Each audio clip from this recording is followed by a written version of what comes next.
Hi there.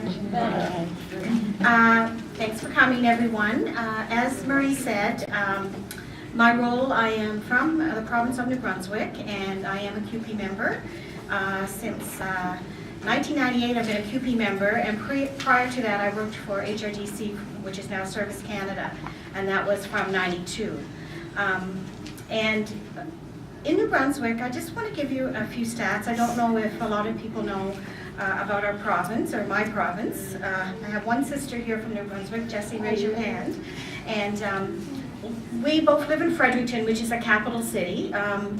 Just to give you an overview, the stats from the 2006 Statistics Canada have stated that the total population in New Brunswick was 729,000. And the capital city, Fredericton, is approximately 40,000 in the city core. And we are the only true bilingual province in Canada.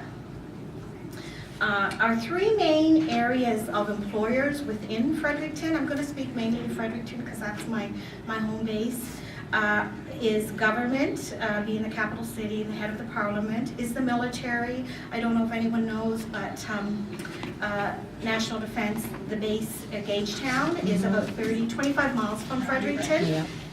It's where my sister was born, or close to it. Yeah.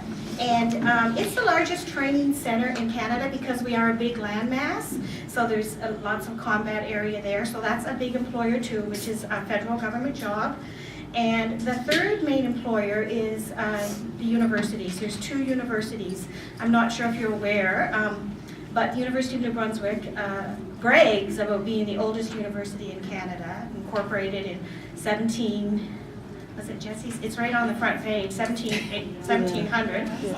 And as well, we have St. Thomas University, which is has a really prominent social work program, BSW. So those are the three main employers.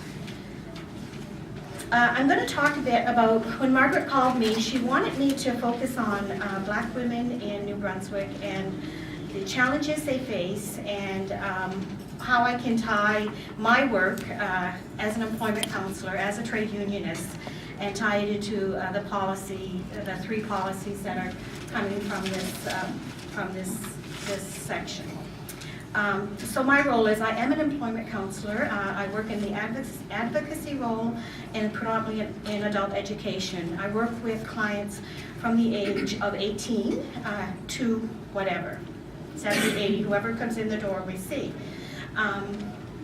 So two of the main challenges that I face, which I see are labor challenges, is number one, our services are not well known, even though our services are promoted in both official languages. The services is not known to my community.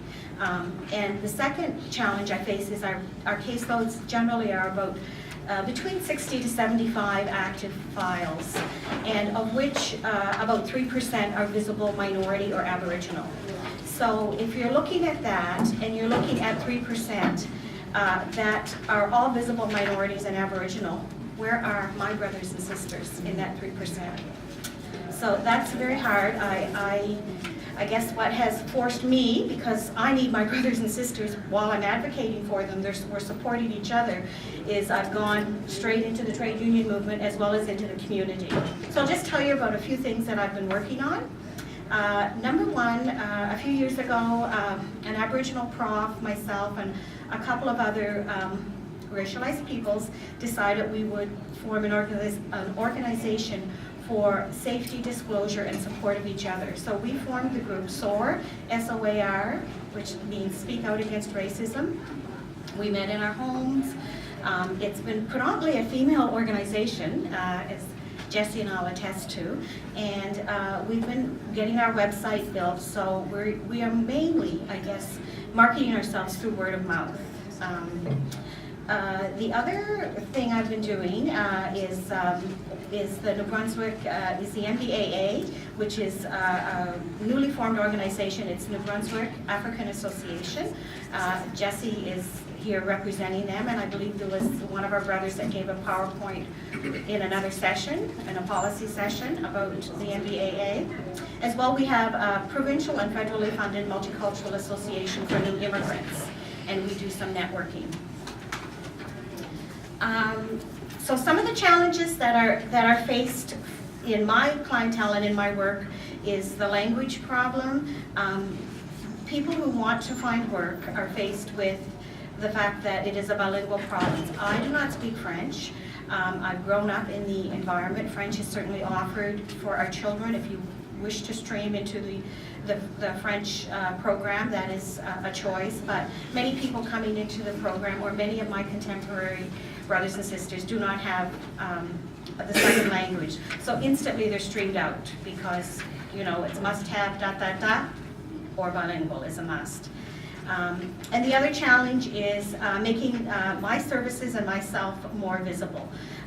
It's interesting that my sister talked about the EI program. I've worked in the EI program since 1990, and one of my portfolios right now is we work with the EI program for training. So there was a sister from Nova Scotia, Charlotte, I believe, who works with an adult program for the African Nova Scotians, and that's similar to what I do, not specifically in that way, but in the funding, is that we manage the EI program. And it's very, very frustrating because the access to the employment insurance, if you do qualify, lucky you, but there's the limiting of the funds. And I guess in conclusion, I'm just going to say that, as Margaret had suggested, she wanted some challenges and I guess suggestions for policy. My recommendation is for me, I get fueled for myself and to take back to my home province is the networking that's achieved when you come to these organizations. It's important to, for me, I get a lot of information from my trade union sisters. I certainly couldn't have been where I am without the support. And I guess in final is just making myself more visible in the community. So that's it. Thank you, Mary.